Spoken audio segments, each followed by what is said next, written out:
So it's been about 2 months since the last Valve Ketchup came out, and since then, there has been just an absurd amount of behind-the-scenes information pointing towards something happening at Valve Software right now. And whether or not this is something that will get finished is still up in the air, and as past events have shown, probably not the case. But today we're going to be changing the title of this show, and also catching everybody up with everything that has happened with Valve VR and their upcoming 3 VR games in this edition of Valve Ketchup. Get the fries ready, here we go. On July 26th, SteamVR got a gigantic update, adding in SteamVR input, which we talked about last month, along with also adding support for the new Knuckles prototype. However, that's not why we're here. The biggest piece of content that we saw is 4 new maps added into SteamVR Home. Now, 3 of these maps are remixes of the usual Home default map. And the biggest thing that everybody is excited about is how Valve created an original piece of Team Fortress 2 Source 2 content for SteamVR Home. Now, this is not actually the first time this has happened. Valve created the Team Fortress 2 boxing ring about a year ago for SteamVR Home. However, this time we now have the Secret Evil Lair, which is a much larger Team Fortress 2 map for SteamVR Home, including a cooperative quest line for 2 different players to experience in order to launch a rocket in the middle of the area. And if you do so, players in SteamVR Home unlock the ability to place the Engineer's mini sentries all along any of the SteamVR maps. Now, of course, this raises quite a few questions in regards to TF2 and Source 2, and maybe this points towards this Source 2 port we're all dreaming of, but unfortunately, no, this doesn't mean anything of the sort. This map, according to my current information, had almost nothing to do with the actual Team Fortress 2 team. This was just created because, like how the lab was themed around Portal 2, Valve just felt as if Team Fortress 2 was a good example to be able to test something, and this might actually be testing cooperative VR mechanics. Now, of course, this update does allow the player to do many different things, including the ability to place panels to show off your Steam account or your desktop or just general SteamVR panels from before,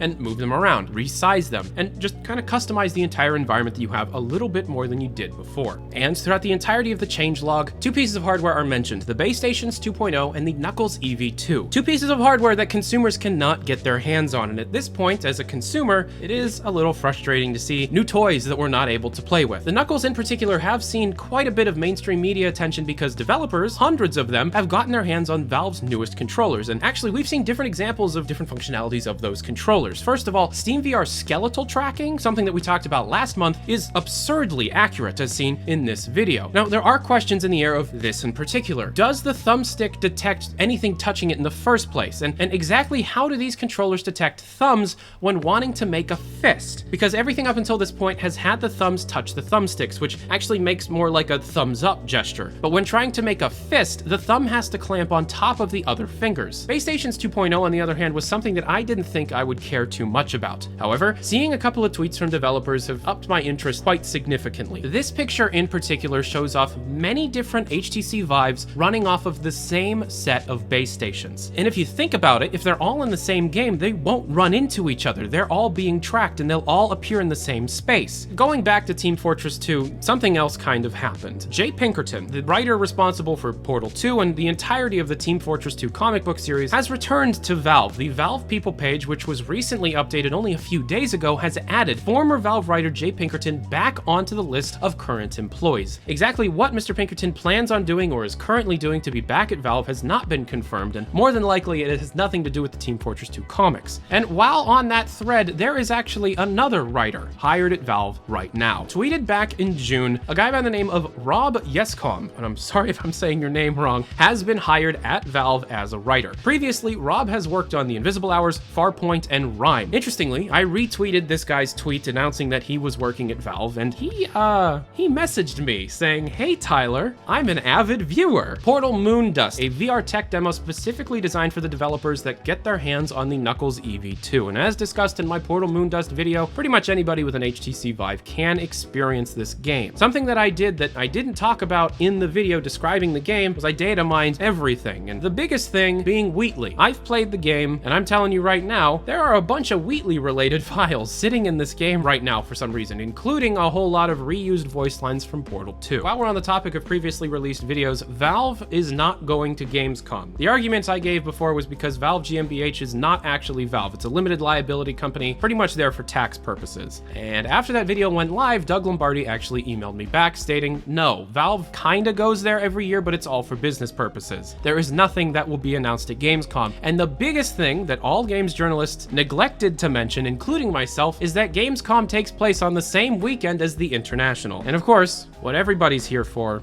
is HLVR. Almost immediately after the release of my last Valve Ketchup, there was about 20 strings related to HLVR leaked. And after the Team Fortress 2 SteamVR update hit, there was about 15 more. Now I want to preface this. Some of these strings were ported over from Source, and some of these strings are very similar to a Source engine string, just with a slight variation or change. Also, there are probably things that I am missing. The latest SteamVR update had over 100,000 changes, and out of everything I looked through, the close to 5 hours of mining I did, I still did not go through absolutely everything. So, with that being said, let's go through the strings that leaked on June 13th, 2018, originally in Dota 2, and then almost immediately following in SteamVR. Passenger Physics Push, Vortigaunt Start Hurt Glow, Vortigaunt Zap Power Up, Vortigaunt Zap Shoot, Vortigaunt Start Heal Glow, Zombie Toggle Head, Zombie Pop Head Crab, Blind Zombie Sniff, Melee Damage, Uniform Burst,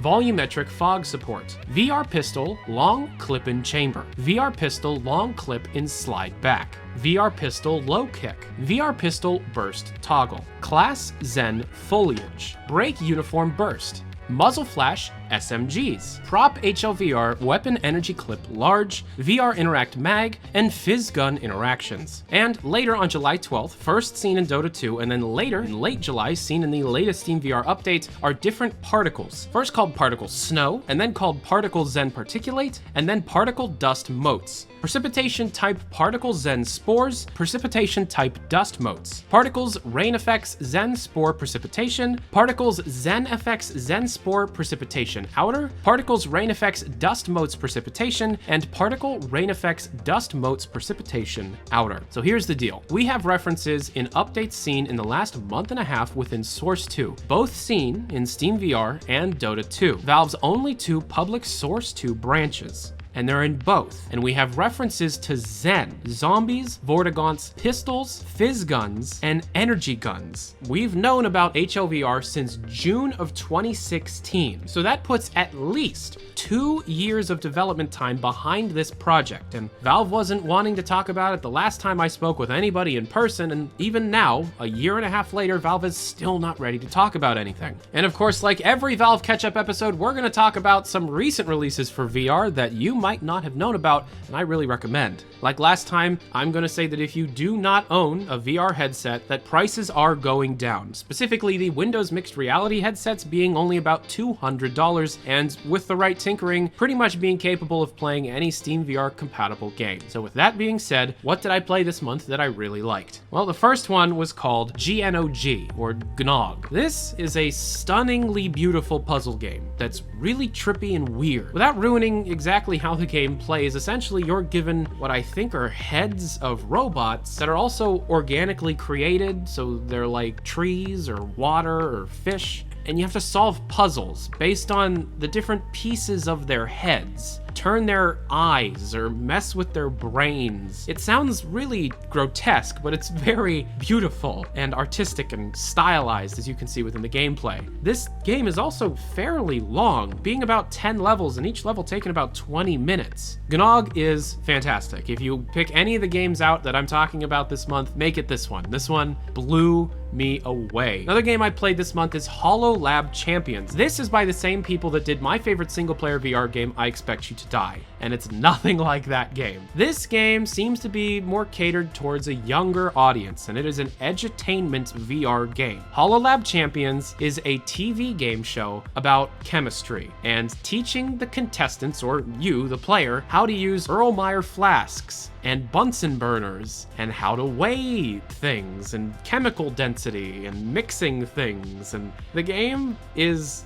such a dork fest, but it was phenomenal to play. I played the entire thing, and the only real complaints I had about the game were the length, being only really 2 major things you can do at the current time, and the constant need to read the beakers and the flasks and the graduated cylinders with very fine detail. And in VR, very fine detail is not always the easiest thing to do. I found myself holding the graduated cylinder very, very close to my face to make sure that I could read exactly how much I put into that that container. But other than that, this is polished as hell. The presentation is fantastic. The controls feel incredible. It runs really, really well. And then the other thing I played this month that I want to talk about was a demo called Border Patrol. And this game has so much friggin' potential, it kind of makes me angry how short the demo is. This is essentially Papers, Please in space with robots in VR. The game plays identical to Papers, Please. You are in a checkpoint booth.